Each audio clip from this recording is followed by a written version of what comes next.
CrossPolitic begins in 3, 2, 1. I'm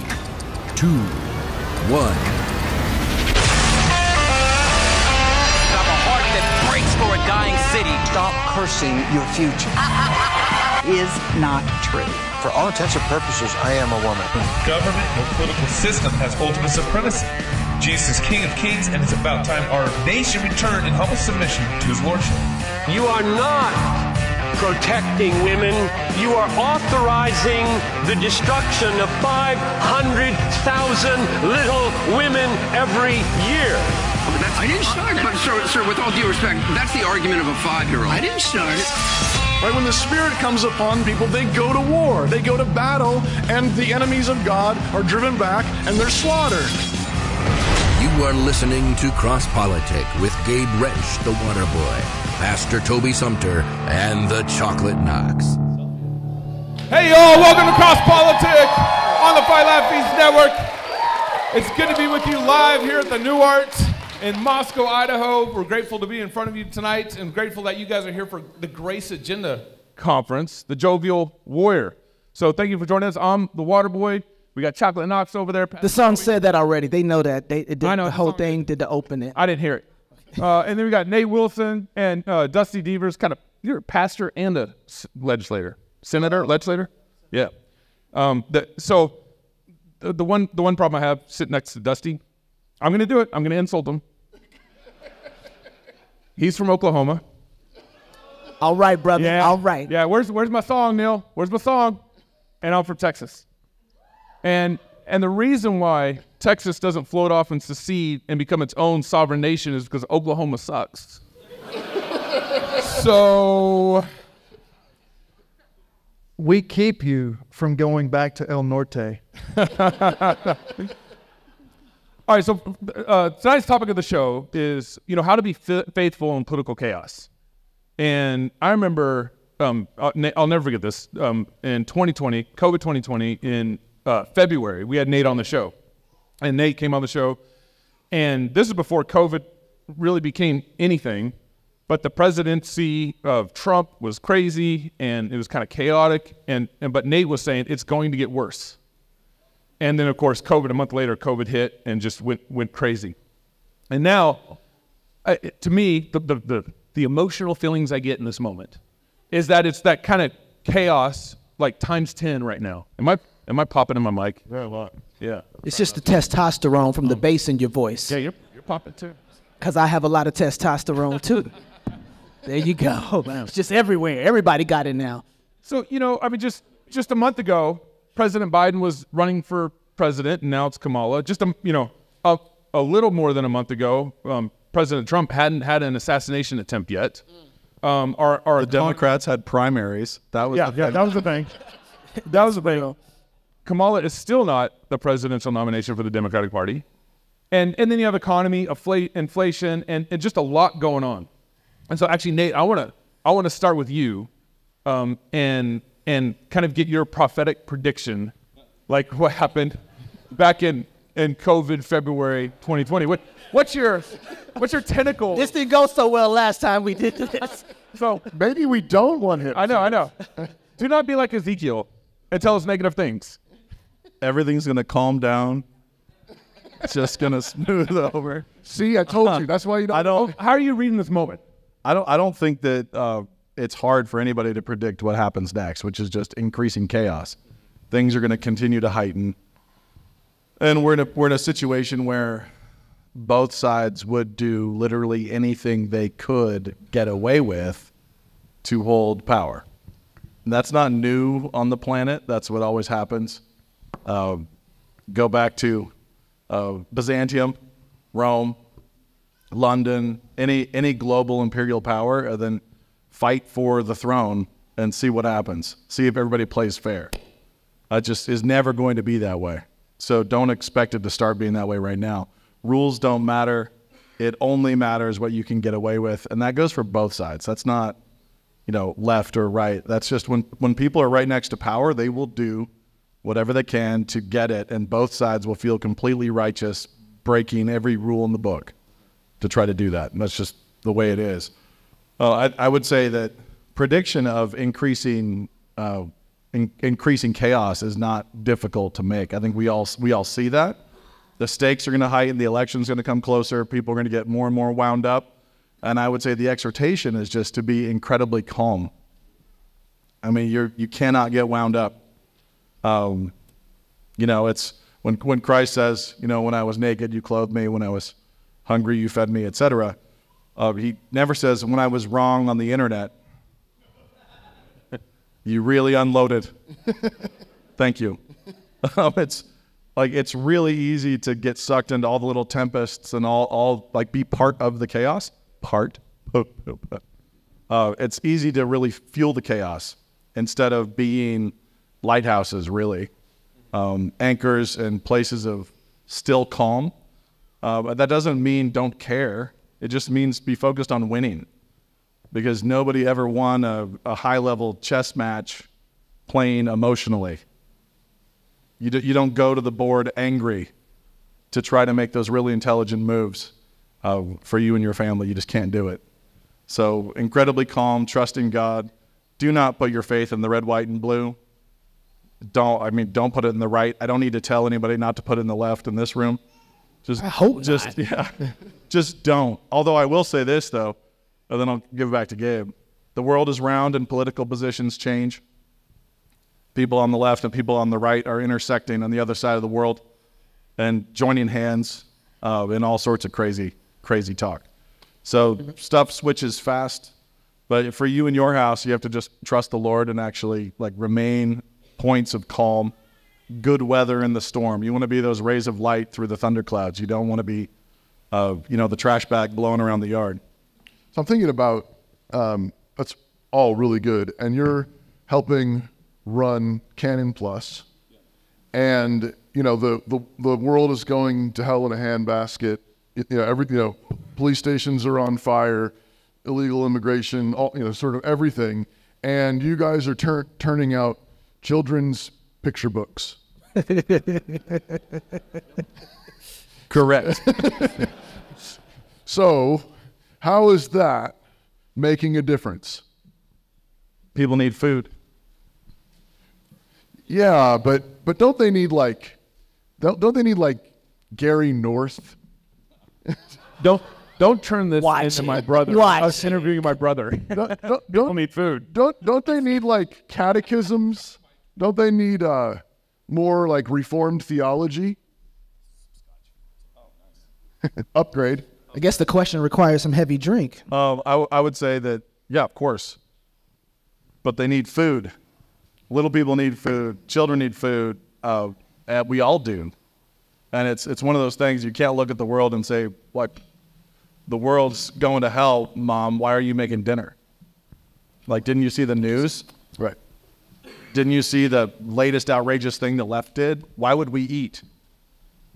Yeah. Of course, people need food. Souls need feeding. Imaginations need to be fed, catechized. And people especially need stories with darkness, with danger, with the right kind of heroes. You got to get that in your bones and in the bones of your children, because they are living in one of those proverbial periods of interesting times, the Chinese curse. We're all here in interesting times. Right. Then we need to be eating like we're in interesting times as well. So part of the way that you cultivate... Don't hang up any Thomas Kincaid. That's what I'm saying. No Thomas Kincaid. None of that. Whoa, you just offended. No. So part of the calm you're talking about, part of the don't freak out you're talking about, is you need to have the kind of peace, the kind of calm that sits down on your couch with your little ones and reads them a story. Yeah, absolutely. That's which is just to say, remember that you have little ones. Right. It's right. Right. That's all. Right. And in all of this, you're doing art classes, and you're trying to encourage people to write stories, draw pictures, make stuff. And I think there's something about that in particular too. It's a kind of calm that's at the same time doing stuff. Productive. It's productive. Yeah. It's creating. And I was thinking about this conversation. I was thinking of Genesis 1. And I thought, so in the beginning, it says God created the heavens and the earth, and it says that the earth was out without form. It was empty. It was shapeless, and it was dark. And it was in that place that God said, let there be light. And then he goes through the creation week, creates everything, and then creates someone in his own image and says, now you've dominion, now imitate me. And it seems like when things are crazy, when things are insane, when things are on fire and going just completely bonkers, we really need to go back to the basics and say, okay, what am I for? What am I? All you have to do is open the first page of the Bible, and the Bible says, you're an image bearer. You're made like your Father, so make. You're a maker. That's what you do. You speak light. You give form. You give shape. You fill things. You fill houses with good things. You fill tables with good things. You're a maker. But I think sometimes when we think of creativity and creation, maybe we immediately jump to like you have to be a fine artist or you have to be a movie maker. And you're like, you know what I mean? If I was like Nate, I could make movies. That would be awesome. Or I need to make a difference in my state legislature. If I'd gotten elected to office like Dusty Deevers, then I could really make a difference. And it seems like a big part of this is recognizing that we actually all have roles to play. And you're making light in the right way when you're reading stories to your kids. The most important resources for the next 30 or 40 years out, however bad it gets, are all the little people sitting around your table. Mm-hmm. So no amazing Twitter thread on conservative Twitter, no sessions, doom scrolling on Instagram or anything else are anywhere near or consuming all the outrage media. None of that comes anywhere near the impact of creating one great character, let alone 3, Dusty, 4. I want to get to what you've learned in the public square over the last year. And everything's fair. And I'm sure, right? I'm sure you're going to have some things to tell us, but I want to start with your family because you're a husband, you're a father of 6. Did I say 3 boys, 3 girls? Saw a picture. How are you shaping your family right now? How is this? I mean, I know you've got this public facing. You give them tours to the state capitol. Yeah, you know. That's all we do. How are you thinking about this? Oh man, I really feel like going back a little bit and building up to why I look at my family the way I do as a kind of a civilizational, having a civilizational mandate that I think all of us have who are in Christ. Just coming back to some of the, if that's okay. Okay, do it. No, go. All right. I was kind of skipped over. You're a pastor. No. You're a pastor, and you're from Oklahoma. Get used to it. Yeah. Well, have you read Neil Howell's Fourth Turning? We've been talking about it. I've looked at the cover and thought, nah. Yeah. Well, I think one of the things that he talks about in there, and I'll just have a direct quote, he says, "Are Americans prepared for the trauma that will result from the collapse of the current regime and rise of another?" And I think some of the things that you guys have been working through in your shows and your writings is the fact that there is a collapse that's at least in progress. And we know from Scripture, Hebrews tells us that the shakeable things will shake. Not only will they, but they must, in order that the rule of Christ will take the place of those.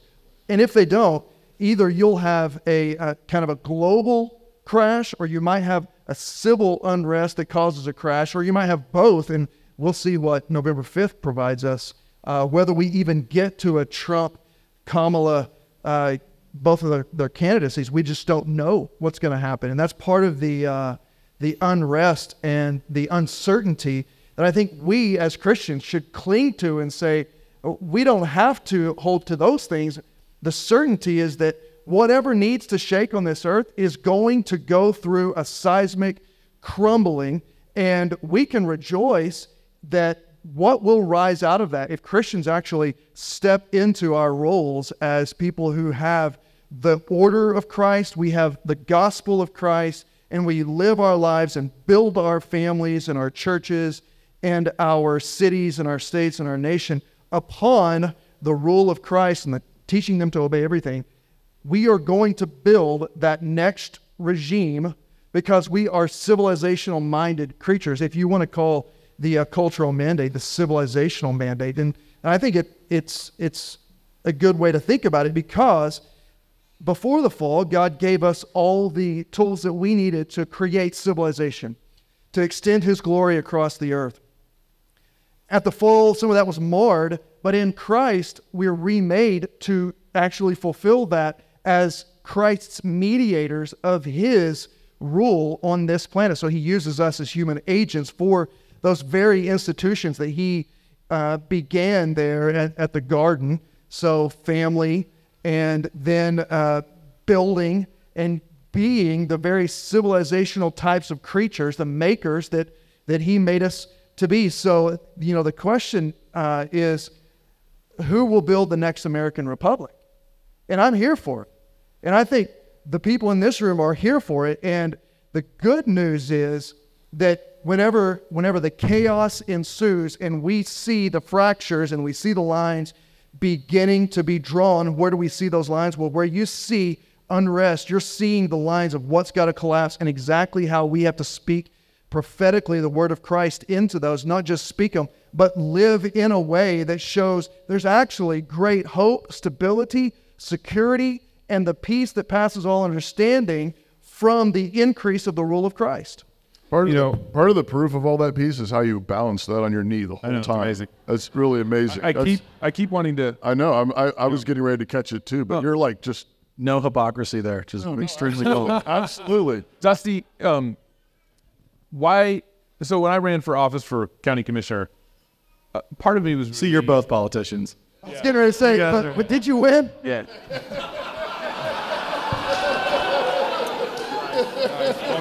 Well done.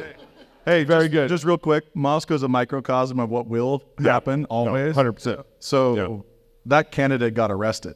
Yeah. Just saying. It's hard to win an election too. It's hard to win an election in a arrest. Gabe did it first. Lawfare started with Gabe. I mean, but like a big part of me was like relieved. Okay, good. I don't got to get involved in politics. I mean, I wanted to win, but I'd much rather be at home with my family on Tuesday night. I'd much rather not have to do that. And you're a pastor, and that's a calling in itself. Why did you do this to yourself? What is wrong with you? What is wrong? I like to look at it as I received the discipline of the Lord, and it bore much fruit, as John 15 says. Well, the fact was, during COVID, we saw all kinds of government tyranny crushing us, crushing our families, our churches, businesses, and this civil unrest and chaos that was ensuing from when we looked to worldly leaders to give us answers, and we put our hope there. And for years and years, we had stepped away from our confessional heritage and our American founding heritage that knew distinctions between what is their jurisdiction and what isn't, where their authority is rightly expressed and where it isn't. And in 2020, all of that was challenged, it was questioned, it was shoved in our face and said, if you're going to bow out of the civil sphere, if you're going to give that over to a world that claims that there's a neutrality, what you're going to get is new forms of indoctrination and blasphemies that will rise in the vacuum from faithlessness from Christians, where we were not taking Christ in His reign to those areas. So actually, I told some of the guys at our church that the reason why, I'm getting some flack from being here, not only because I'm a Baptist, but... Wait, what? Security? Who let him in? But because, there's... Not by the time you leave, brother. Yeah, you might be surprised. You might be surprised. I actually understand the regulative principle. So... Don't do that, bro. Don't do that. Not here. Don't do that. Sorry. If I could stand up to you guys, you think that the Senate is anything? Come on. I was called a tyrant for doing a filibuster. Yeah. And then the pro tem of the Senate came back and said that we were toddlers.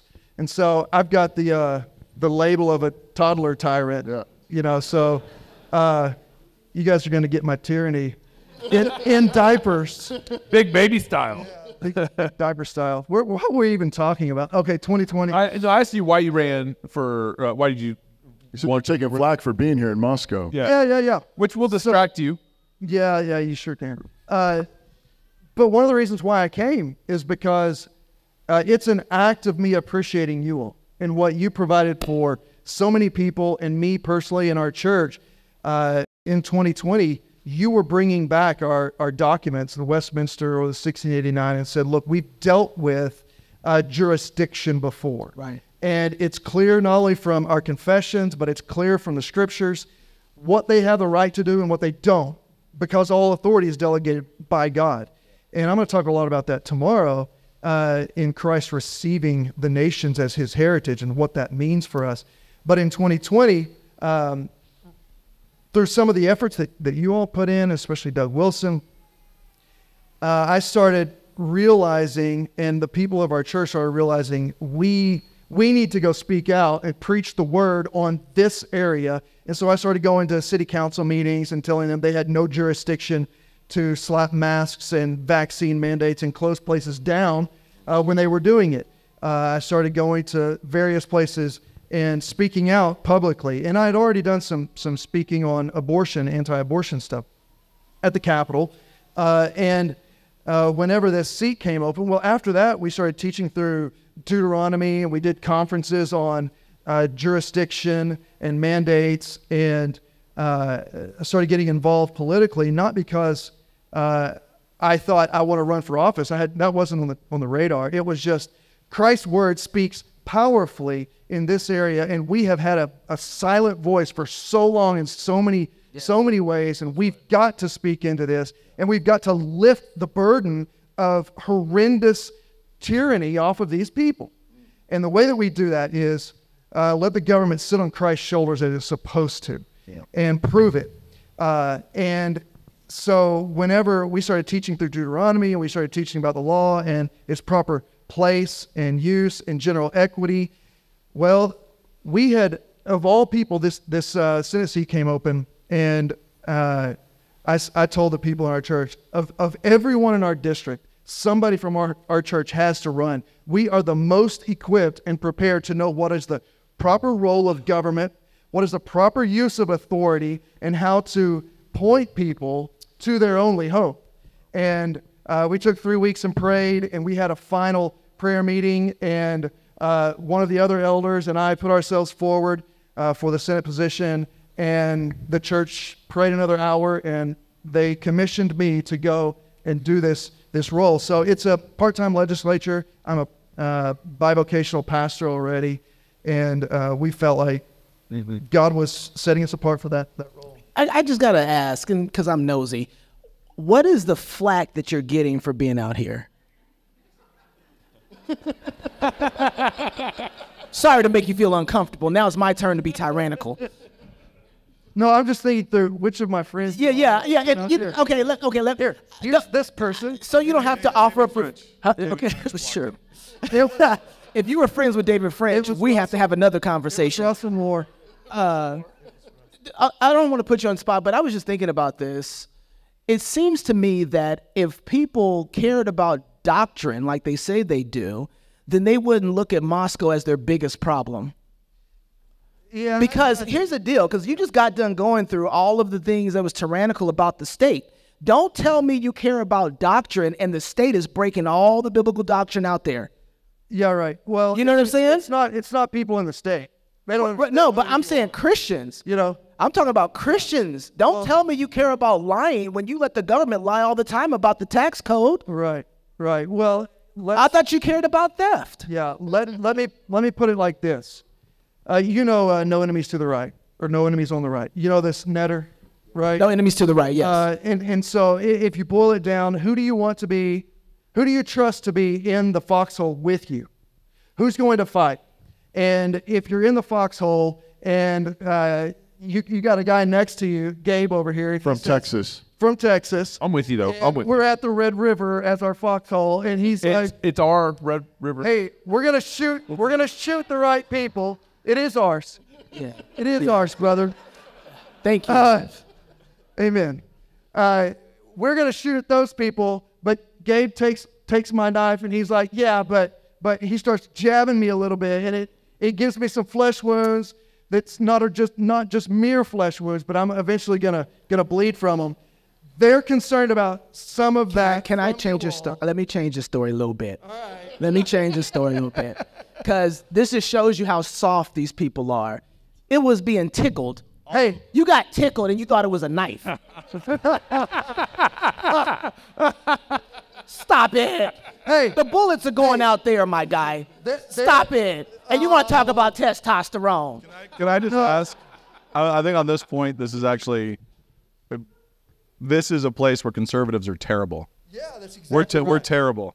We really, really cannot go to war together. Right. We are the worst. Yeah. Everybody wants to be the quarterback. I mean, no matter what. Nobody ever wants to concede that somebody else called a play, so we're all going to run the play that somebody else called. Mm-hmm. They don't want to have each other's backs. Everybody's vying for that alpha dog status in the pack. Facts. And then we have huge fights with other people trying to refuse to allow them to land on Omaha Beach with us.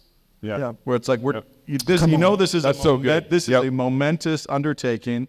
We need everybody.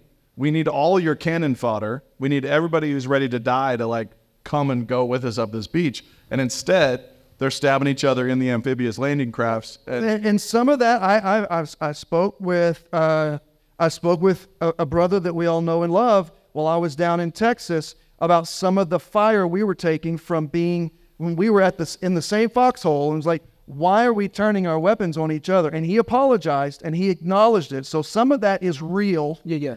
And I'm not saying it isn't, but the reason why I'm here is because we have to be able to get over some of those things. And we can take the jabs about baptism and that kind of stuff, and they should be jabs, and they should be lighthearted and fun-hearted, that while we're in the foxhole together, we can bring some levity on the reality that we've got some things that we can joke about while the real war is out in front of us, and we need some of those things every now and then, but we don't need to exasperate them beyond what they should be. And so one of the things I told my wife and why I was here is because I know that whenever the fight gets the hottest, maybe we've taken a Christmas break, and we're going to take some jabs at each other. Whenever the fight's at the peak, we're going to be shooting our guns in the same direction. Yeah. And one of the things, let me just give you an anecdotal. This isn't even, I guess it's not even, well, it's real.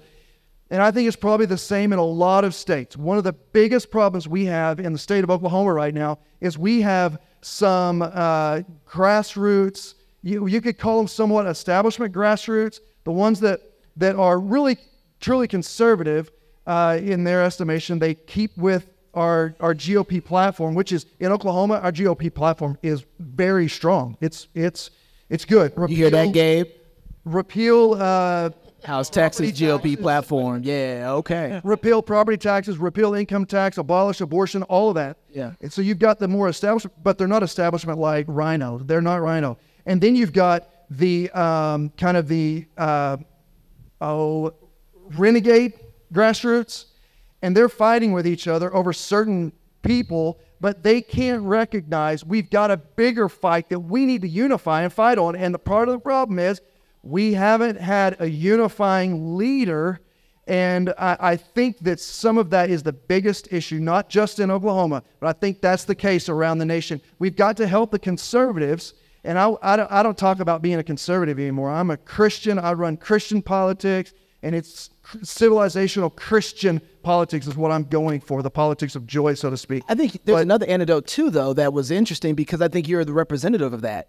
It was interesting that when you were running, the fight over Christian nationalism has just kind of erupted all over the place. Everybody, the G3s, and everybody's in it, right? Everybody's fighting about it. Here you are getting attacked from the left, and it was amazing to watch all the people who were fighting saying, I'm supporting Dusty's campaign. Yep. And there was a unifying moment where I was like, okay, all right, so when it's time the bullets start flying, people are going to line up where they need to. It's good to have somebody who's a representative because I think we better understand they're not just coming for those Christians over there. During COVID, Michael Howard Brown, I think it was it him that in Florida, yeah. They came for him and everybody's like, yeah, well, he's a charismatic wacko. And I'm like, they don't know the difference. To them, we all the same, right? And so I think there was enough consciousness of somebody to say, wow, if they're coming after Dusty and he's just talking about Jesus, we up next. And all of a sudden that conversation about how we should run the nation became very focused on, it's a Christian brother and they coming for all of us. Yeah, I can tell you this. I've gone to a lot of meetings with grassroots. So people who want to be engaged politically, but they're not in office, and who just want to see a better future for themselves, for their kids, and their posterity, to secure these rights for their future and their children. And I've gone to a lot of them, and they heard my campaign. They heard me preaching Christ and Him crucified. They heard me preaching His lordship over all government. And whenever I would go to those events, I would get a standing ovation whenever I went. Before I even spoke, I would speak and say things like, unless you bow the knee to Christ and you repent right now, all this legislating you're attempting to do is going to be burned up with fire. You're going to get lashes from the master because you're unfaithful servants. Repent and legislate in submission to Him. And I wouldn't have an altar call, but it was nearly there. And I would get done and people would be weeping. They'd stand up and give another standing ovation. And that's been the nature of all of these meetings. That's exactly what's happening. Now, why? Because we are giving them the hope of Christ and building into the nature that they were created for. And we're preaching Christ in the gospel, and it brings hope. That's what's going to unify all these grassroots instead of these fringe issues. When I think about the brokenness of the conservative broadly movement, and I say that with quotation marks around it, but when I think about our inability to get along, our inability to take jokes, our inability to just have thick skin and love one another and work together and understand priorities, I think immediately that's a symptom of deeper problems. And I think I would want to know, like, these people who are difficult, what's your family like? Right. What's your marriage like? What's your relationship like with your kids? You know the answer, Toby. Being rude. Yeah, I'm just being pastoral. Oh, that's another word for rude? The pastor does it. We have this problem out there because we don't have our house in order. We don't have our own house in order. We don't have a good sense of humor with our kids. We don't know how to cover multitude of sins in love in our home. We're bitter. We have grievances. We have backlogs of sin and resentment and hurt that we've not dealt with, and our families are not thriving. And if our families are not thriving, then our cities are not going to thrive. Our states are not going to thrive. You can't say, well, we're going to fix this out here when you're not getting along with your wife. Yeah. In this political kind of landscape, and Nate, I want to start with you on this. When someone runs for office or when someone wants to get involved in politics, it kind of becomes, or the thought is, we need the least kind of common denominator here. How do I find, the 3 issues that'll get me elected that everybody likes? Or, how do I unify the Republican Party? But it's constant reduction to like things that are probably in the end going to be bad in the long run. How do you think about, I would love to fight in Idaho for the next 40 years as God has me alive, and like in property taxes. That's not a unifying thing. How do we as Christians think about getting involved in politics or sorting through how to move, the stupid needle or whatever, and not kind of fall prey to that least common denominator kind of thought process? Yeah, there's kind of 2 thoughts jump out here, but one is there are always those people who want to charge. They want to paint themselves blue. They want to go. Yeah.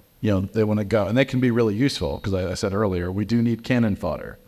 That's actually necessary. The first guy over the wall dies, but he was useful. And it's 100%. It's like everybody's got to be all in and go. But one of the things that happens is that one group can really get some mojo. They can outrun the whole thing. They can get way out there and lose all contact with the main lose all contact with the main body of the army, and the enemy closes behind them. Now they're on an island and they're done. Yeah, like they're just out there. Leroy Jenkins. Leroy Jenkins. So you just get out there and you're dead now. You really went. So the reason why people veer towards least common denominators is because they want the whole army to come with them. Right. And so there's always this tension between the people who want to, do the rebel yell and just go, and those people who want to slow walk with the weakest, of the herd. Yeah. And the answer is always come to the middle.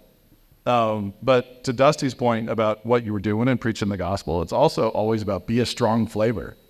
Like you don't want to try to be an ice cream that tastes like all the ice creams. It's not great. If you really want to be authentically yourself and yourself to the hilt. But I think in the market, actually, it's kind of funny that for a long time, I remember which analyst talked about this, so I'm stealing from somebody, but there was Coke as this dominant brand, Coca-Cola. And everybody was wondering who's going to ever challenge Coca-Cola. And the answer was not a more muted, cheaper, less sugary drink. The answer was Red Bull. Red Bull showed up stupid expensive, tastes pretty awful. You gotta really, get there. But it is a strong, distinct flavor that really does something and is really committed. And I think that's why Trump has actually succeeded, is he is just such a strong flavor. Yeah. And he is himself. And this campaign has been really nerve-wracking for people because they've watched him try to do some of those old traditional flip-flop political maneuvers. The answer is to try to go fast enough that all your slow folks are really uncomfortable, and slow enough that all your yahoos are really frustrated at you. And you want to have people yelling at you, you're going too fast, and other people yelling you're going too slow. And then, like Chesterton said, you're in the perfect spot. So if you're getting attacked from both sides on your own, within your own ranks, you're going too slow, you're going too fast. If you hear that from both sides, then you're kind of on track. And I think that's the best place to be. You have the best chance of bringing everybody with you and surviving and creating long-lasting victory, and not just a little really short-term island that eventually gets overwhelmed. Some people are really good at making sure that both sides don't like them. But there's a way to do that, though, where you're bringing everybody with you. What's the magic in that? Stick to scripture, really. Yeah. I mean, well, that's cheating. You can't just say that. Jesus, Bible. Jesus. I'm going to teach you. I mean, that's it's because that's always going to change in every single situation. Yeah. You'd have to ad hoc the situation. What's the situation? What's the stance on abortion? What are we doing tactically about gay marriage? What's the next tactical maneuver? Mm-hmm. And you are not going to reach consensus. If you actually have reached consensus, you probably have a problem. You've got something that's pretty gooey and not going to do anything.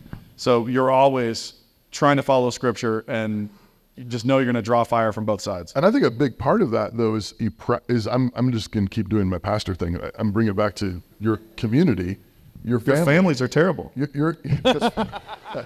He's not a pastor, so he can just say it like that. He right, though. He right. No, but what I mean is that part of reading where you are and making sure that you are hitting that sweet middle is making sure you have people around you that you actually trust. So many people don't, and so many people have broken families, and you don't know if they're friends or enemies. They live in a very fractured church communities, if they live in a church community at all, and so they don't actually have ties of loyalty where they've differed on anything and actually walked through it, or had a disagreement and said, okay, that's fine, well, let's keep going. We're brothers, we're family. They don't live in that place, and so you don't actually have a community around you, surrounding you, giving you good feedback or input on. So that guy hates me. Is that for a good reason or a bad reason? Those guys, I think those are the wahoos. Are those the wahoos? I mean, am I running at the right speed? Am I going at the right speed? You need the input. That's what a faithful family is supposed to be. That's what a faithful church community is supposed to be. That's very, very rare. I want to ask the dumb question in the room, because I know nobody out here. Well, I beat you to it. I know nobody out here said, he's right, my family's horrible. Like, nobody said that. That's why they're not laughing right now, because they know they didn't want to say it. You got to mark out when you say your families are horrible. What do you mean? Give me some pointers to look at, because everybody's going to look at for instance, I can look at my family and be like, well, my dad wasn't there. I'm there, therefore my family's good. And I've made the lowest common denominator the standard by what I judge a good family. My dad wasn't there. I'm there with my family. Therefore, I'm doing so much better than my dad. I got a great family. So how do you define your family is horrible? I think the biggest thing is you're raising casualties. Okay. Explain that. You're raising people for the other team. Like our kids they're leaving the faith. They're becoming liberals. They're evangelicals for Kamala. You don't baptize. Your grandkids will be fighting my grandkids. Oh, what? So that's kind of ultimately what it boils down to. But the answer in any given situation is love, loyalty, like understanding where they're going, who they love. Christ is the standard. They have a father who is humble enough to repent to them and seek their forgiveness when he loses his temper. They see a man in submission to another authority. They aren't the kids behind the curtain who see all the hypocrisy and the inconsistency. You go out there and you rage on Facebook, on Twitter, wherever else, and they all see the real you. So ultimately, it's that's good. Like they're the ones who know the real aroma of your home. You're telling them what God the Father's like with your own imaging of him. Your marriage is a picture to them. The dynamic between mom and dad is an amazing gospel picture to them, or it's that, really dissonant, clanking hypocrisy. A good Christian family is one that is not merely surviving, it is thriving. And when it's thriving, what we mean by that is it's full of glory. It's full of light. Sin is falling short of the glory of God, and repenting and putting on Christ and walking in obedience with the fruit of the Spirit, that's walking in the glory of God. That's walking back in the light as he is in the light. And that's like, very practically, things like your boys love being boys. They love being men. They know the glory of masculinity, the glory of sacrifice, the glory of taking responsibility, the glory of toughness, the glory of leadership. Your daughters know the glory of being girls, being women made in the image of God. They love the glory of beautifying the world around them, the glory of motherhood. They love that glory, and it's like not like that would be okay, but it's like no, we want to be the men and women that God has created us to be, like you, mom and dad, like you image for us every day. So if you have to that, I would say you're talking about surviving is not the goal. Surviving is great. It's great to survive. That's a nice threshold. That's the lowest common denominator. So, but we don't want to set goals that are Darwinian or that could be achieved by rabbits. It's like I successfully found a mate. You get that analogy. Now there's more rabbits. We want to thrive. Darwin. Thrive. That's hilarious. Yeah, survive, and that's it. What we really want is you want children who are dangerous to the darkness. Yeah, amen. You want children who are a threat to unbelief. That's what you want, which means you have to be that way.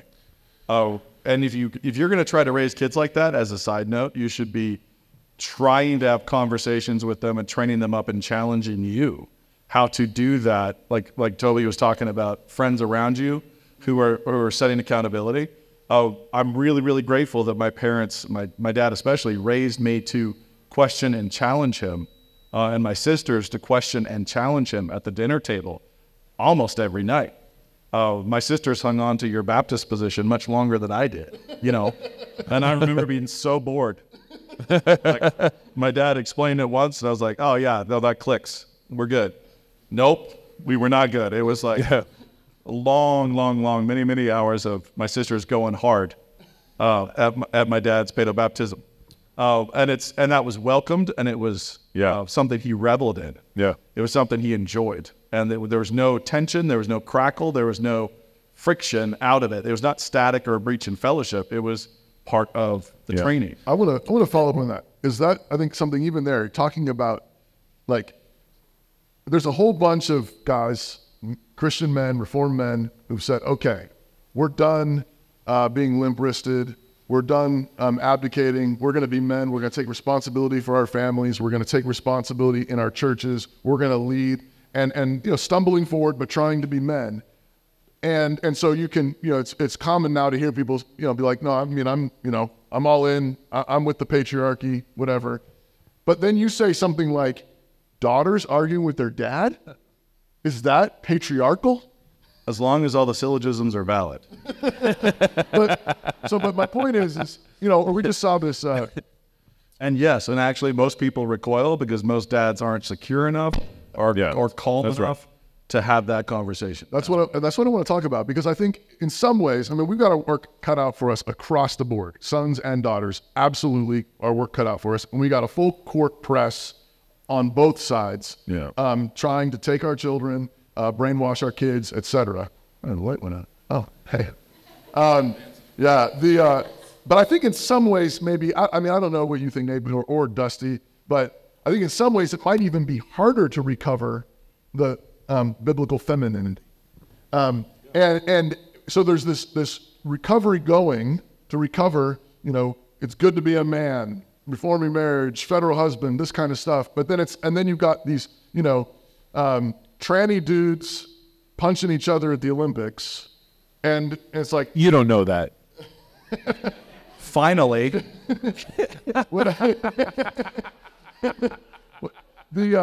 But it's like, what is a godly woman? What does a biblical woman look like? How are we to raise our daughters to be strong? But it's like, but I don't want my daughters in a boxing ring at all. But does that mean that they we need to make sure that they are just staying home and cooking?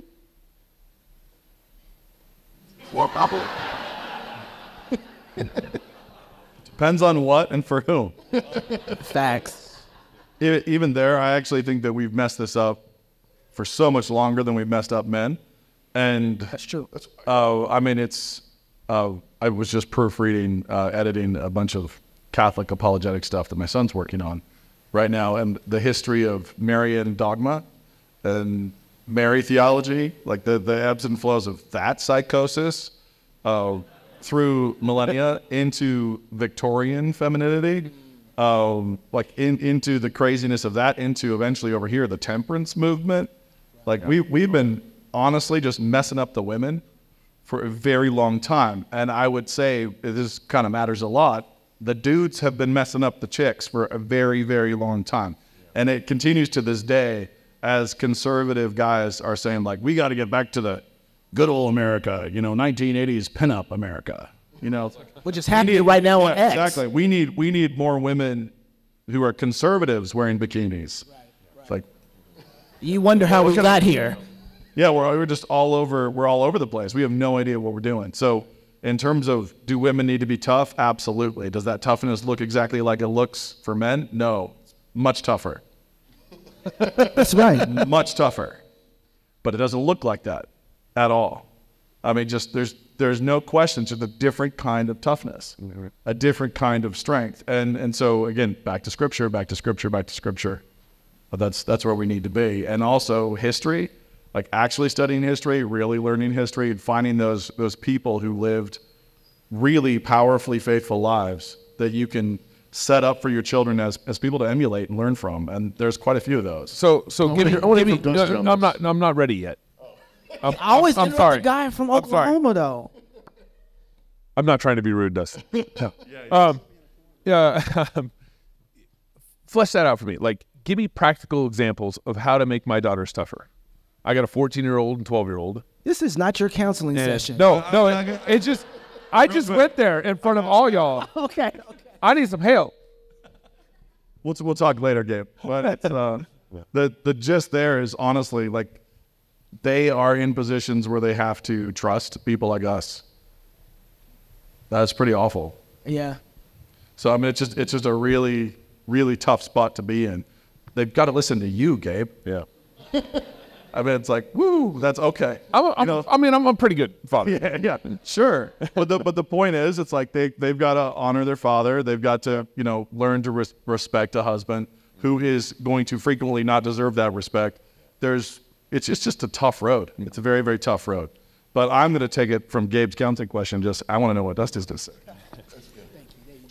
This conversation, I think, any pastor should be able to answer, and any person that reads Genesis 1-3 should be able to answer. And in the fall, what men wanted to do was pull away, blame shift. It was that woman, it was that woman that you gave me. So they want to pull away from their leadership, or they want to go so hard into their leadership that they're subverting their wife. And in the fall, the wife wants to take the authority from the man.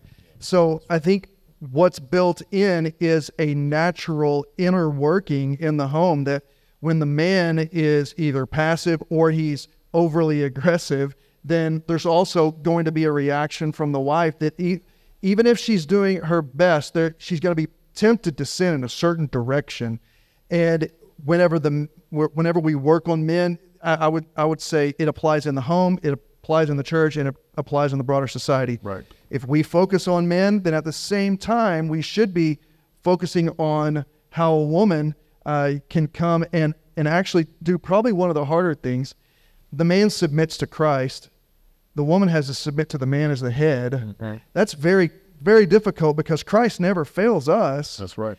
But we fail our wives and our daughters regularly. Yep. So it really is an interplay here that flows from the home, and it will reach broader, and it will flow out. And I think it's not just in this man or this group of men in the church. It's in our systems, how we've organized and structured our society. And you could call it the longhouse. That Rigney has written a very effective book, Emotional Sabotage. We have built feminine systems. First I'll jump in here real quick, Gabe. I have heard it so many times for decades, since I ever started visiting like bachelor parties for men, like where it's a really godly bachelor party, like they're going to sing psalms and give a guy advice. I've always heard older, wiser men, quote unquote, give horrendous advice. I've never been to one that just gave good advice, ever. Here. Here. Like the stuff that you'd hear in a country song or anything else, where it's like, if she's really upset, just say you're sorry. Don't just say you're sorry and move on. Right. Just like that's what? Just immediately get yourself in that situation. And I think your point is absolutely just spot on. And with one thing I would add, just it's easy to forget for women who are thinking like, I need to submit to my husband. He's a clown sometimes. You're submitting to Christ. It's like the submission is to Christ. Like your husband should be submitting to Christ.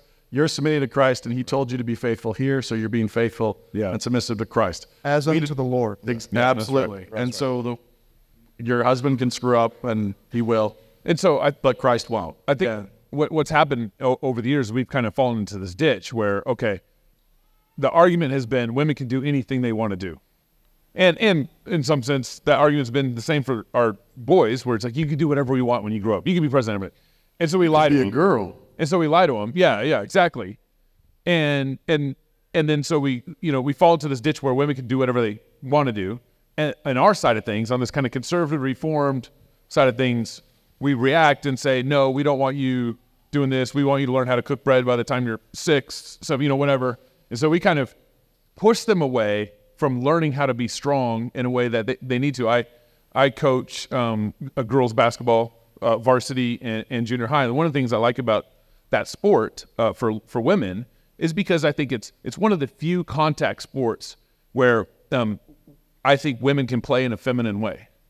And I want my girls, the world is a contact world, and I want to encourage them and shape them in their strength, like what you were talking about earlier. And so I guess part of my question was earlier, playing basketball and the minimum contact that happens in basketball and girls basketball is nothing compared to being a mother and to being engaging in this world. But they have to figure out how to practice it somewhere. But we've been pulling our women out of these areas where we're encouraging them to be strong. So part of my question is kind of like, what are you doing practically to encourage your girls to be strong in the Lord as you see it?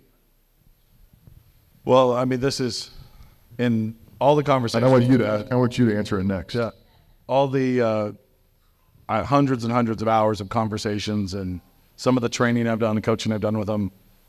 it's a ton of just being with them and talking through it. But also, I hate the impulse in the conservative side of the world to diminish or demean education for girls. 100%. Say that. I hate it because the other thing is, because they're teaching my boys, right?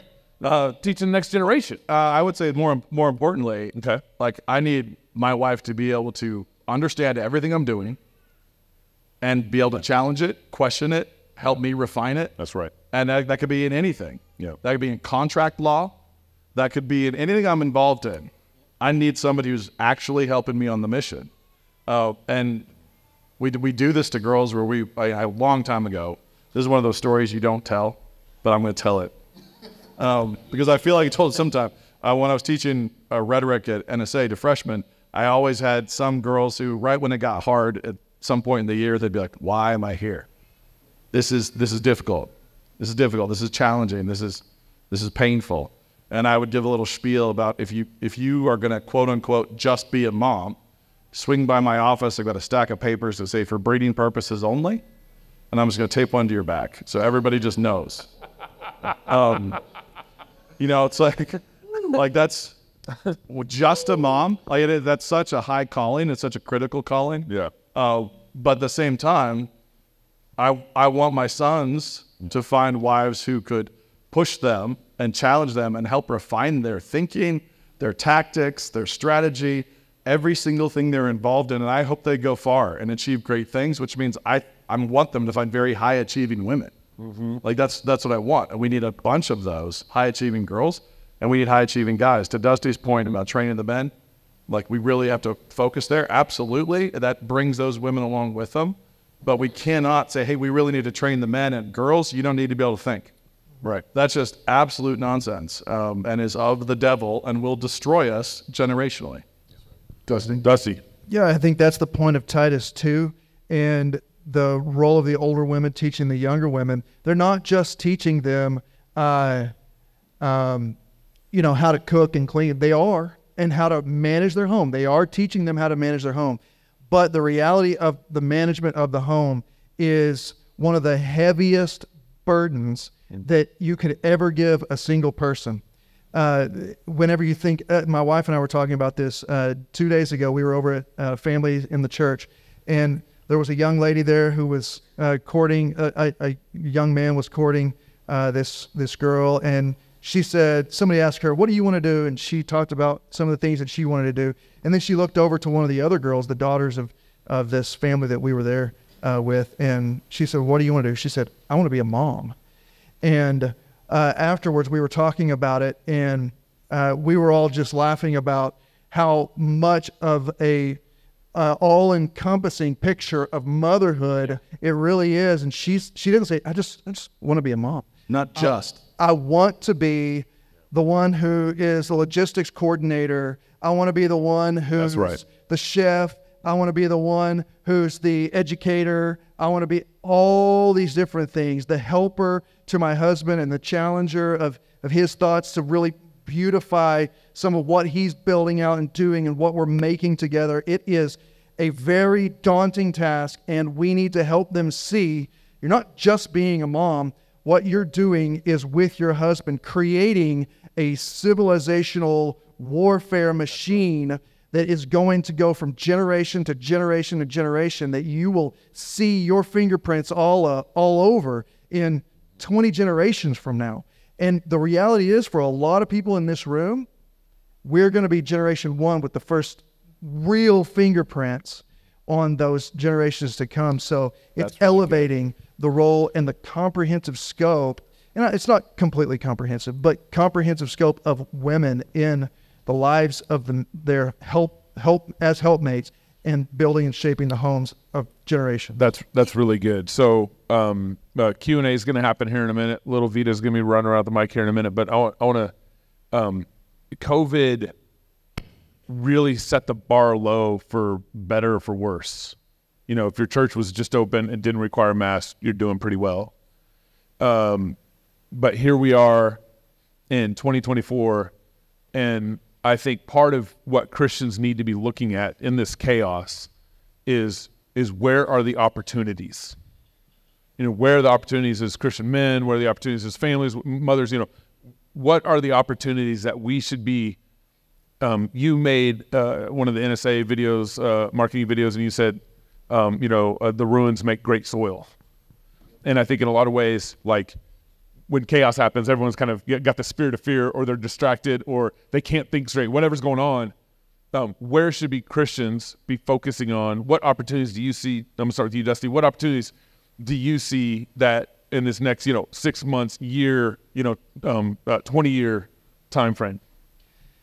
So this is something I talked to the church about on our 8th-year anniversary celebration. I talk about occasional evangelism and durational evangelism. Occasional is what most of us associate with what evangelism is. Like whenever you've got an opportunity, you just preach Christ, and you hope that they'll come to know the Lord. But durational evangelism through infrastructures, like the home, like the church, like the civil sphere, like building your business. It is what, so one of the applications was to moms.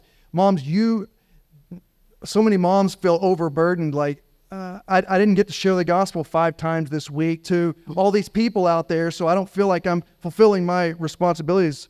It's like, wait a minute, you're building a durational evangelism infrastructure through teaching your children in the home. And I think that's really where as things crumble and collapse, those durational evangelistic infrastructures that orient people to God, and law is one of those, that orient people to God is how God is going to bring this about. And so some of that's shaping businesses, some of that, all of it is shaping homes and shaping the civil sphere.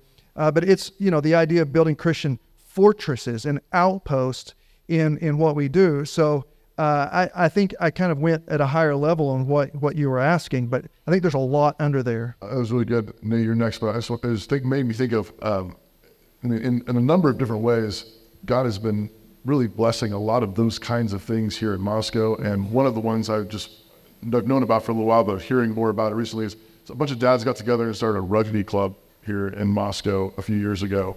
And then a surgery center. Yeah. right after.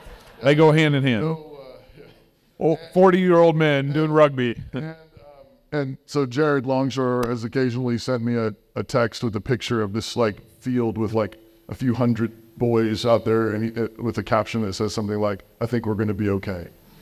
And we're going to make it. We're going to make it. It's going, and rugby's kind of taking off as sport again, and I guess in the Northwest, and there's a number of clubs starting, and so, but Christ Church families and Kirker families basically started our local league, and it's rugby, but these kids, their teams, they're singing a hymn afterwards, that kind of thing, saying a prayer before the game. It's a thoroughly Christian thing. And now we've got interest from the community. And that's a durational evangelism like you're talking about. They're just playing rugby, just in, learning how to be, teaching boys how to be tough, how to be men, how to work as a team, and how to do it to the glory of God. And now you've got these pagan kids, you got Mormon kids coming along, and they're going to be part of that. Mm-hmm. And I don't think we should underestimate the potency of that at all. All right, Nate. To that, I would also add, Logos actually started the first ever lacrosse club in Idaho when I was in 8th grade, which also took off.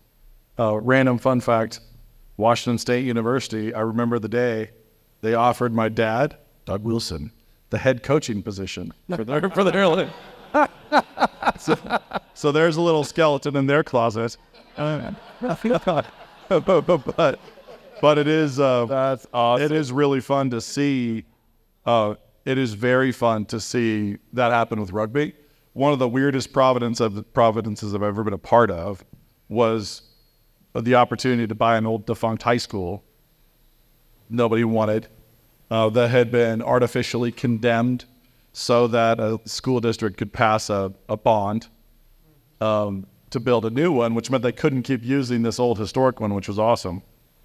And so Gabe's brother and I had bought this school, and I tracked down the basketball court mafia, found a basketball court that was coming out of the University of Oregon. We got it refinished. We're getting it installed, and we got it barely installed right as the shutdowns happened. And we ran speakeasy basketball tournaments for the entire Western U.S. out of this little court that we got through the entirety of it. Just recently, one of the Division I coaches in the region commented to us, is like, man, so many of our guys came through your little tournaments out there. The first, right when we were getting started doing it just fearlessly, like we weren't requiring masks, we weren't doing anything. The sheriff was getting called every single tournament. And every time they came in, and like, maybe you could just put in some procedures, and we'd be like, nah. We'd just keep going. And we did. And so one of our very first tournaments, we got a kid a scholarship offer. Some of the biggest coaches in the United States came to our little gym. Some NBA guys, because we were the only place in the country still playing basketball. Wow. And the weirdness of the ministry there was just really joyful. And this opportunity to keep going and to host this and to do it fearlessly. And like, we didn't care if you were a homeschool team or a Christian school or anything. It was just hospitality for us. And we ran like COVID hospitality for basketball players in the West Coast for a long time. And the blessings were numerous. And actually, it was a little heartbreaking too, because we heard from some coaches of other sports who needed a gym. You know, one coach from the Seattle area reached out, like, I've got to get my girls' team court time somewhere. We got to get in and work out. I have 3 suicides already. And it's just, and you're like, oh, you know, just sorry, we're booked forever at this point. But the rugby thing is part of that. Wherever you pursue masculinity, wherever you really like encourage it and you subsidize it, you're going to end up with opportunities to host, to be hospitable, to open the door to others, and also to exhibit it. I love sports personally, not because, oh, it teaches you teamwork, that's great, but because it exposes your temptations.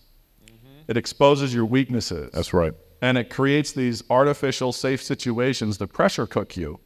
And you're going to have to resist temptations that you will never have to resist in any other place. You're going to have to challenge yourself emotionally. You're going to push through pain in new ways, especially when you're little. So I really enjoy it. But there's a whole thing there. You talk about the rugby club. I love that that's kind of a legacy of this community, is seeding that stuff back from when I was a kid and on. I don't forget. We totally forget where we started. Well, anyway, can I just no? What are opportunities? You know, come back to something. I think part of it is that it's not to hyper spiritualize something, to say that don't neglect the day of small beginning. The Lord will give you one measure of faith and build upon it, and you'll grow in 30, 60, 100-fold, producing fruit as He prunes you back. So don't neglect the day of small beginnings. I don't think any man on this stage would have said 5 or 10 or 15 or 20 years ago, I'm doing this thing to be right here. We didn't know. It's just be faithful. Just obey in those little things and see what the Lord does, because He uses the obedient.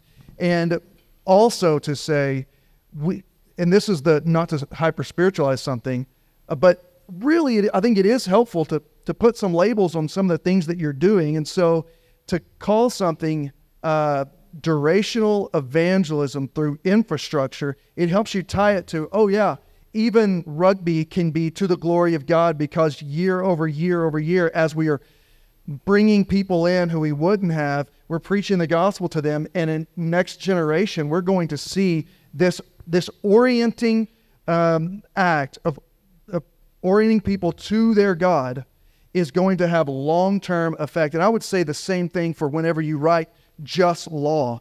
Just law doesn't save anyone, but it orients them to their God, and that's why this infrastructure of durational evangelism can also be tied to, well, that's what you're doing as a legislator. And just maybe one other thing, and I'm staying at a high level on some of these things, because I think some of this thinking is important to interject into our thoughts. Satan is reordering the world to the end of civilizational suicide. That's what his aim is to do, rather than what we are seeking to do through occasional and durational evangelism and infrastructure. And that's to order the world to the joy of Christ. And so we have to war against those things that will invert the natural order, men being men, women being women, that we are built to build civilization under the joy of Christ. We have to war against those things, but also not just go in the via negativa or the via negative, the way of the negative, but also what's positive. How do we actually build these things in? What's the positive way? Because we could sit and critique all those things all the time, but we're not giving people a way forward. And I think that's what some of your question has been. Give us some of the ways forward. And it can be 1,000 things. It's got to be you and your parents, you and your wife getting together and praying and thinking and not overlooking some of the very basic, simple things. We're going to read our Bible together. We're going to have family worship. We are going to go to church every Lord's Day. We are going to take the Lord's Supper every Lord's Day. We are going to take in the preaching, and then I am going to baptize your babies. Yep, that's right. He said family. Every Lord's Let the man go, Gabe. Let him know. Gabe wants to baptize his babies every Lord's Day. He's not a Baptist. That's a Presbyterian Church of Christ. Every time your baby sins and bites someone, get them baptized again. Do it again. It's Church of Christ Presbyterianism. I think I just want to piggyback on what you're saying. I absolutely agree with you. One of the things that have been out of place with, I think, a lot of Christians is the narrative, which is Christ has won. We are victorious. It's like the enemy is defeated, guys. Like what we have now are just like the trimmings of dying, right? And we have to remember that the story is all authority has been given to Christ, right? So if that's the reality of the situation, we're not fighting a losing battle. We're fighting a battle that Christ has already won. And so now our job is to tell people about the gospel of Jesus Christ and what it means to live in his world, this new world. And that's the importance of taking the Lord's Supper every Sunday. And just to kind of drill down on some practical things and kind of the old nature that's passing away. We see right now with the boomers perfect timing. The boomers, right? But you see right now that they have created a lot of good products and businesses, and a lot of economic strength has come through their generation. But because of their failure to disciple their kids in what they've learned, these businesses are starting to rise up with nobody to take over the next generation. And so us who have kids and have the economic strength to be able to run these companies and the wisdom because our wives have great educations, we can walk inside of this and say, hey, I don't have the money to buy your business, but you're old and you're probably ready to get out of it. Do you want to put up some money for me to take it and I'll pay you back? And they're like, oh, sure. I was looking for somebody to do this. The opportunities to own $1 million businesses are insane right now. They're insane right now. That's not that hard. And so just to think about things to double down on, one of them is look for the opportunities to buy a business. They're out there and they're not that hard to get because a lot of people don't have anybody to hand them off to. And so there's a great opportunity there. The other thing is the distress that comes in a lot of Christians is because they're not acting like God and creating like Pastor Toby was talking about. Guys, I get so frustrated. I say this all the time, but it's so true. I get so frustrated at watching the left and the secularists create all the narratives, create all the content, and we share it, right? All the TikTok stuff. What is it? The liberals of TikTok. Where's the Christian version of something beautiful happening? And we're like, look at this is amazing. Look at this family. Look what they're doing. I mean, and we don't think that taking the time to produce and create something from our family is valuable enough for society, but it really is, especially when we have a platform to do those things. Look at Dude Perfect. I mean, they're throwing balls and hoops and doing frisbees and everything, and they got people coming to stadiums, and people are staying sane from watching their stuff. And you might not be Dude Perfect, but the ability to create an audience off of something that your family does and does well, if you get 3,000 people to engage with what you're doing, you can have a full business at that rate, depending on what you're doing. And that just comes from creating. And so the more that you're creating, the more that you're making stuff and finding out that audience, you're able to say, wait a second, I have control over what's in front. It doesn't matter who's president. Doesn't matter what's going on. You have power right there off of just creating simple things. I'm sorry, Pastor. Can I speak to something that you said about Boomers built, and there was a vacuum of people to come in and take over those businesses? There's a huge opportunity there. And so maybe something my wife and I have talked about, I've talked with several of the guys at our church. I'd rather leave a small amount of money to my kids, but a vast amount of resource, give them a vast amount of resource now in what I've got in time, in what I've got in knowledge. I'm at my peak, and I'll be at my peak for a while, but eventually I'll start tapering off. The best thing for my kids is to have all this extra training, the knowledge, and whenever they go to start businesses, this is good, this is not. Let's actually build an empire together. I'm doing this. You have companion businesses that we can start together. And though you might not be quite equipped, we are together. And instead of just building up a nest egg and saying, okay, do with it what you can whenever they don't have the equipping, and me as a resource and my brothers in our church as a resource now, I'd rather spend the wealth that I've got that now on building out their businesses and their homes, which is most of them can't even buy homes, but build out that right now instead of leaving them a big chunk of money at the end. If I don't leave them any money, I've taught them how to eat. Yeah. You know, I've taught them how to make their own bread rather than just coming. Vita, go ahead and come up. Right, Gabe, I want to throw one thing. Please do. Of all this, which is a little more, I don't know, abstract, slightly. I would just say, how many of us, not a lot, off the top of our heads could name our great-great-grandparents? Right. And yet, everything they did is why you're here. Some of them were crossing oceans. Some of them were moving west. They were making big, crazy decisions. And they were making crazy decisions that define who you are. That's right. So Gabe's over here pretending like he's from Texas. We got a guy from Oklahoma.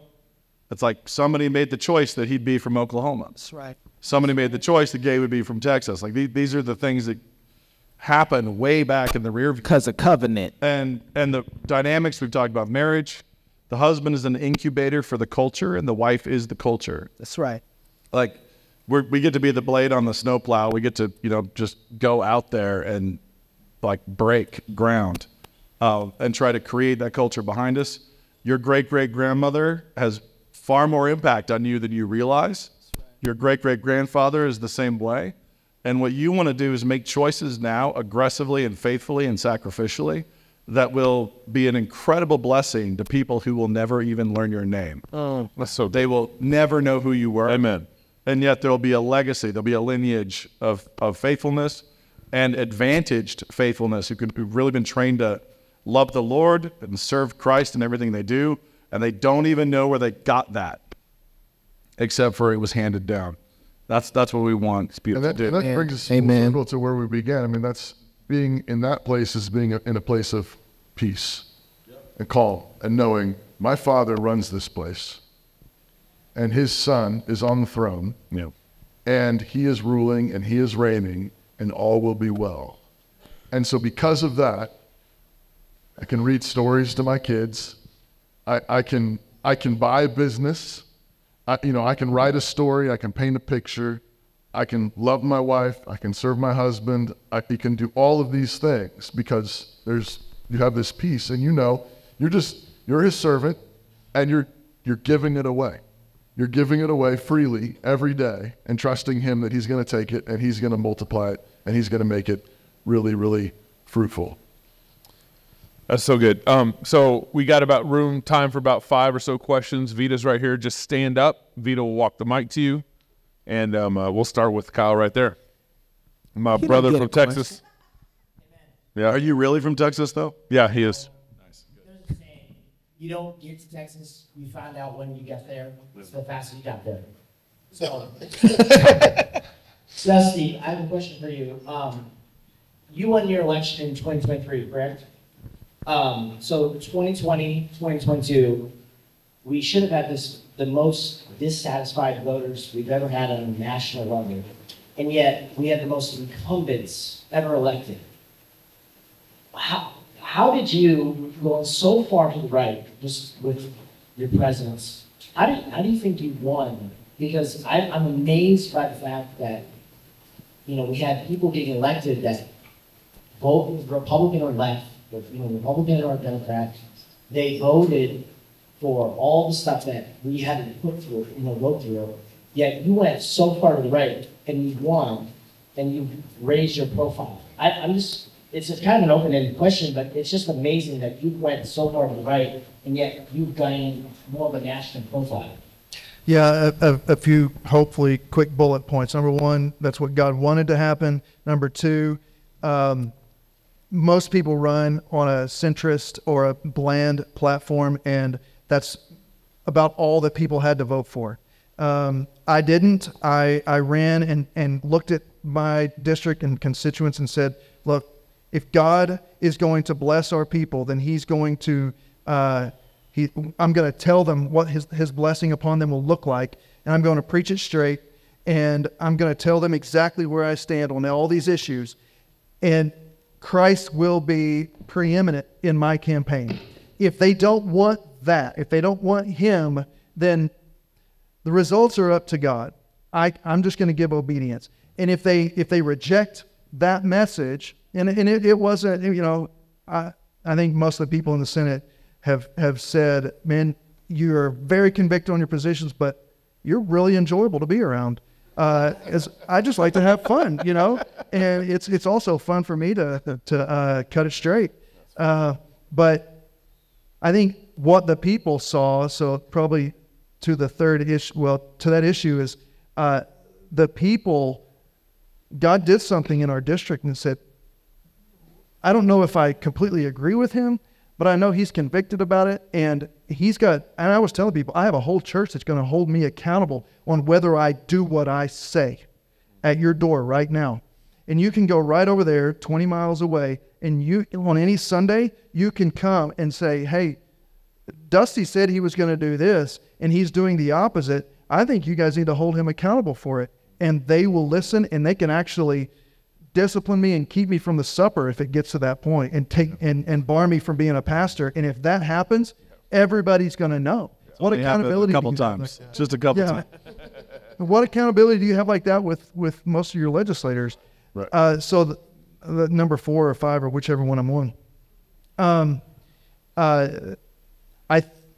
Even though you might not recognize it now, I think centrism is on its way out. Yes. And what you're seeing, even though Trump has got some of the centrism, what he's bringing in is folks who are not centrist types, and he's kind of busting a way open for us. So he's not centrist in his attitude and in his, like, the way he just,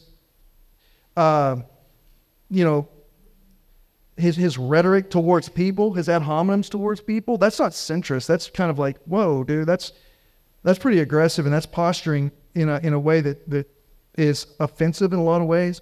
But I think some of the other things that he does is it's opening the door for people to his right, and what we're seeing come into some of his campaign, even though his platform is definitely leftward of where we need to be on a lot of issues, but it's great on some others.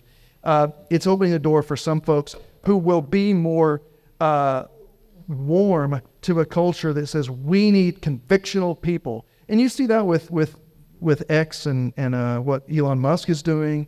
I think it's if people would run and just say, here's what God's word says on these issues, and these are the most important. I think for our district, we've prayed about it. Our church has prayed about it. We've built our platform on what we think is going to be best for this district, and it's going to be Christ-centered. And I'm going to teach you why the word of God says this and not necessarily everybody else. If God wants that, then you'll win. And that's what we did. And I don't know if that answers. Just to add to that, it's been really interesting watching. I think this is also happening where atheists are saying, remember how good it was when Christians were in charge? You got so much better than transing kids, but now it's a clear time. If you're a Christian and you act like it, they're like, yeah, that guy.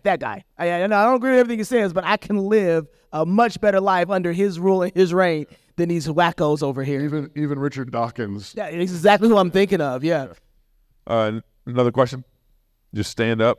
Okay, Vito, over there. Is it your brother? Oh, I don't think it's my brother. No, it's not. Didn't even say it that way, though. Dusty, I got another question for you. I'm a Baptist pastor myself, too, so there's at least two of us in this building. Oh, there's a third. Whether 2 or 3 gather together, you baptize your babies.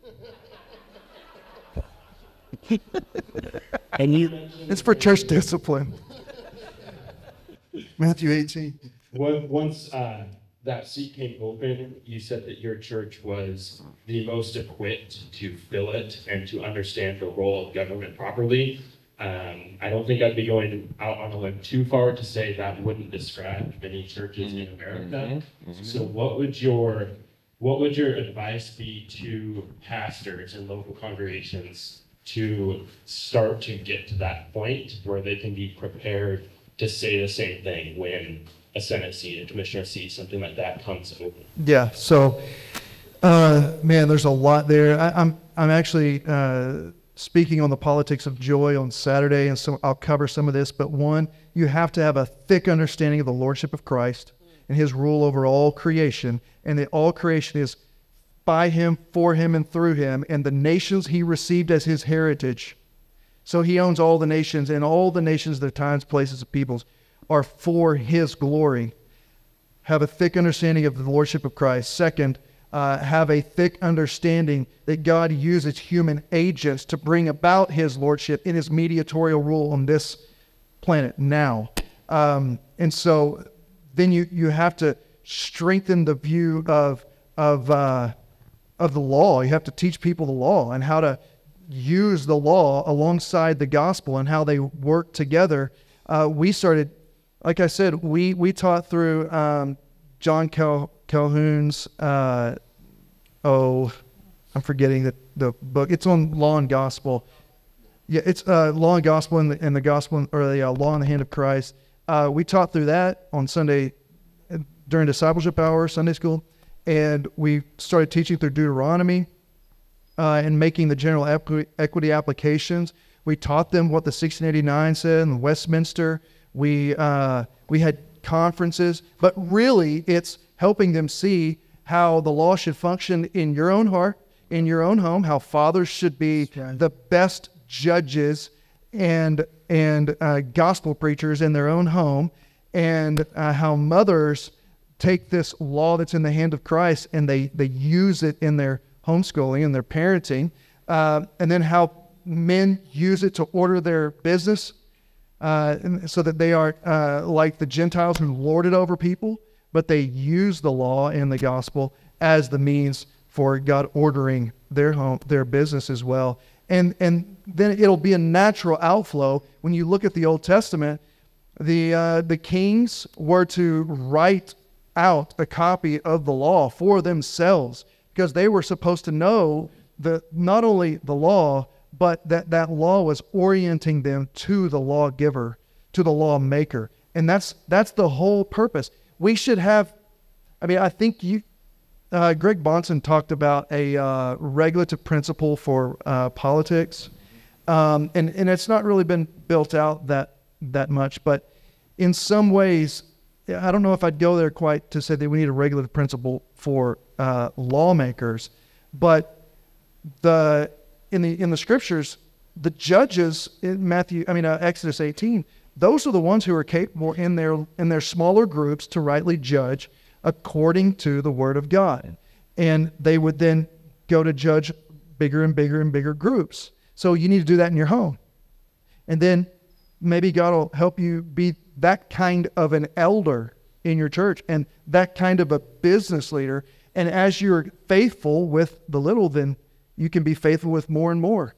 Amen. I'll just throw a couple more books at you for everybody in the room who's interested in just growing in this. But I would say there's a book, Pastor Wilson co-authored a book called The Justice Primer.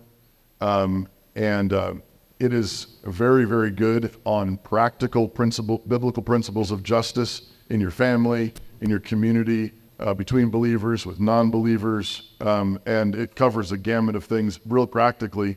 Another one would be Our friend Gary DeMar has a pretty lengthy series called God and Government. That's one of the most accessible sort of history of America and the biblical principles of the founding of America, the application of biblical law in our particular country. So I don't know of another one that's more thorough than that is really good. And then Pastor Wilson's Mere Christendom is another one that I would recommend. Yeah. Last question. Go ahead. No, it's fine. Okay. Last question. Anybody else? Okay, right there in the aisle, right there, Vito, on this side. We'll need a conflict. Okay. Another Baptist pastor. Praise God. Amen. Praise God for you, brother. Taking dominion. Yes. CrossPolitic's either doing something really right or really wrong. We like to keep people thinking. Don't you know? Was that right? I don't. Moscow guys. You can't help but notice that in Moscow there's so much going on. There's lots of sports teams, there's lots of businesses. I feel like in Canada, and probably in a lot of other places, it's hard to get things moving. And you don't want the pastor to then okay, start a rugby club, start this club, start that. How do you guys inspire and influence people so well, seemingly? Well, what's kind of behind that? Just the proliferation of so much good stuff coming out of here. How can you be a better leader in inspiring that in the men and families around you? Well, for me, when I moved here in 2002, I think the thing that really inspired me was Pastor Wilson's teaching on practical Christian living. So Doug's teaching on marriage, Doug's teaching on how to be a father, how to be a son, future men. Those were really helpful for me, and really when I had more confidence from that teaching on what I was called to do in the specific calling of being a husband, of being a dad, being building a family. For me, that inspired me to start doing all sorts of other stuff. For me, the practical teaching, practical kind of Christianity was huge for me. And Doug didn't need to encourage me to go start a business. Doug just hit me between the eyes on what it meant to be a father and a husband. So I think, Nate, you have to take that, and then I want to come after you. Yeah. I would say that a lot of it is just an outworking of your obligations as a father. And so I have sons, other guys have sons. It's sort of like, which of us is going to step up? Which of us is going to step up here? And another of us is going to step up there. And I coach basketball and I coach track. I don't coach football. I did when my son was in junior high, but I don't because I needed one. But I don't now because they don't need one. But I am coaching varsity basketball. And so when you are in a community where I'm being a dad to my son, that's what I'm doing. And I'm getting to step in and do this for my son and for all his peers. And their dads are doing other things. People are running other businesses. People are meeting other needs in the community. And it's just all division of labor and who feels uniquely called to different things. So, when you have a bunch of people, and it's hard when you don't have a bunch of people. I've only ever seen my dad do that from like nothing with almost no help. Yeah. So when we started that lacrosse club, I was in 8th grade. Not only did my dad start a lacrosse club, he started it when he only had 2 lacrosse sticks, and one of them was an antique. So, it's like he's always had that bricks without straw, just go. God, if you're supposed to do it, God will meet you there. He had a burden that he felt that I was of an age, and other guys, my peers who were of the same age, needed that kind of combat sport. And so he just did it. Like, he just jumped in and did it. He did the same thing starting Logos School and ACCS, and eventually New St. Andrews College. Canon Press was started that way. But real quickly, other guys come alongside, and he's always been one of the fastest delegators of those roles that I've ever seen. He will absolutely plant the flag and get it going, and then we'll hand it off real quickly. And he's done that with a lot of things. He's done that with church plants. He's done that all over the place. And so I think that if you're in one of those like frontier positions where you don't have very many people, the question is, do you have your own kids, And what are you doing to meet that need for your own children as a father? And then you invite the children of others to join. And that kind of hospitality, again, I described that with our COVID basketball tournaments, that kind of hospitality where you're sharing this moment with other kids, whether you're doing Eagle Scouts kind of stuff, whether you're out in the woods with your boys, and so you've invited the boys of other families. Whatever it is you're doing, if you invite others in, you'll find that people with other giftings are going to start doing the same thing. It becomes emulated. People who are uniquely gifted in ways that you are not, well, your kids are going to get to benefit from them. It's really fantastic, the way that works. So I don't have to be good at everything, but where I feel called, I try to be a dad and invite others in to be blessed by that as much as they can be, and I benefit from the same from other people.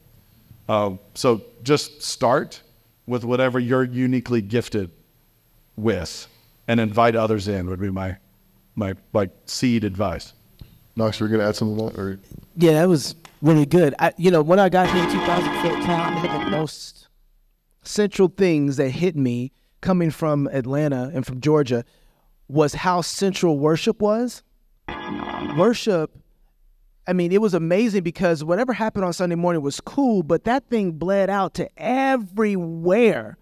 And you could see the centrality of worship on Monday, and you could see the centrality of worship on Tuesday and Wednesday and throughout the rest of the week, that because God is God, how we live in society matters. And it was so clear. And so the hospitality was the second thing. So you go over somebody's house, you're like, look at these kids doing dishes and honoring their parents. This is amazing. Well, who are these people? What's going on here? But they took worship seriously. That was just one of the clearest things I saw was how unserious we took worship at other churches we were at. Like it was something we did on Sunday, but it didn't bleed out past that area. It didn't touch people. It didn't invite people into the home to see how a family really looks. And so the first thing that generated inside of me was, man, this is keeping up with the Joneses in sanctification, right? Like if I'm going to be here, I'm going to have to take worship seriously. And it has implications through everything that I do in business. And like, okay, somebody's already doing that, so I need to do this. How can I help out? Because you're not going to be here and not work. Otherwise, you ain't going to like being here. And so it was amazing to see just how serious worship was taken on Sunday morning had impact on everything else that happened here. The only thing I'll add to all that, I agree with all that, is just that we're about 50 years into this Moscow project, right? So that's part of this too, is remember, we're 50 years into this. And so we're already reaping enormous blessings of people that have come decades before us. That's right. And so you were saying all of this is true, but it takes time, and it's faithfulness every day. It's faithfulness in worship. It's faithfulness with the kids. It's faithfulness in your marriage. It's faithfulness in dealing with sin and forgiving the people that wronged you. It's going and making it right. It's going back to work. It's seeing the thing in front of you. It's being faithful there and trusting God. But that's what's going on here. And don't be fooled by, don't measure things incorrectly. In the 2000s, late 2000s, like church planning became all the cool, sexy, thing to do. College ministry was the cool thing to do, but the difficult thing, the hardest thing to do, and the most the thing that God has called particularly parents to do is raise your kids, through 18 years old, through 22, through 25. That's been, I remember reading, I think it was a Table Talk article years ago, in 2001 or 2 or something, where this quote's been used in various forms over the years, where everyone wants to slay dragons, but no one wants to change the diapers. And so the fruit of, Toby makes the point that this has been around for 50 years, and don't be discouraged in your community. Like think of the fruit of what you're doing into your kids and into their kids. Like that's when, we're 5 generations, Jim Wilson, Doug, Nate, Rory, and then Ben Merkel's got some grandkids, right? Ben's got some grandkids. We're like 5 generations roughly into this project. And what's funny is the liberals here in town don't have kids, and if they do, their kids grow up and leave to go to a different college. our kids are growing up and staying here. And it just becomes a math problem eventually to win Moscow. And so think of faithfulness in what you're doing, and God will explode that over time. One of my pastor friends has said before, when you're parenting, you don't really get your report card until your grandkids are grown up and walking with the Lord. That's real. So that's the thing you ought to be. We want to be aiming for is not just my kids make it to 18 or just to college, but you want to be aiming to see your grandkids grown up and walking with the Lord. So a friend who's a Baptist pastor. I have friends. They make the best. Boom. 1689 pastor. Okay, we're close. He said, he was asking me what we were doing in our church, and we've got this thing called Virtus Academy, the virtues of masculinity, that we're teaching young boys, and we've got 2 classes in there: the dangerous class for boys and leadership for dragon slayers. And last year we did it every week, and I was teaching it, and then we started doing once a month whenever I was doing the Senate. But he asked me, like, he's having trouble with his elders and with other older men, and because he's taking on all these things, and he's saying, how do I do this effectively whenever they seem to be pushing back and they're more pietistic and reaction not reactionary, pulling back, withdrawing from culture, while I'm feeling like we need to move in. Yeah. And I said, well, look, some of those guys are not going to get it. Some of them will. But you need to aim your ministry to the younger generation, because if that church is going to be there in 20 years, it's going to be because there's a next generation that's coming. And you need to shape that generation and not despise the day of small beginnings. Pour into them. And so that if you've got 5 years to build them up to the point where they're 18 and they're getting ready to launch, well, where are they going to go? Well, why not launch here? Or why not, if you're going to go off to a new St. Andrews or do some other kind of effort, why not come back here? Because this is the place where I want to invest the mission. If you want to talk about missions, don't let missions be idolatry. Look at your own hometown and say, I love them. I love these people, and I love my family, and what we can build out 10 generations from now will have the fingerprints of what this pastor did in my life, and going after those people who would actually listen. Amen. Knox, you want to close? Nate, Dusty, thank you guys for being with us. Appreciate you guys for being here. Thank you guys for being here. Let's give them a hand. Well, if you're single, get married. If you're married, have you some kids. If you have kids, go baptize them. Until next time, love God with all your heart, soul, mind, and strength. Love your neighbor as yourself. Go fight, laugh, and feast. This is CrossPolitic. Nice. So, you guys want to stand? We'll raise our hands. We'll end the doxology. Toby, you want to give us that note?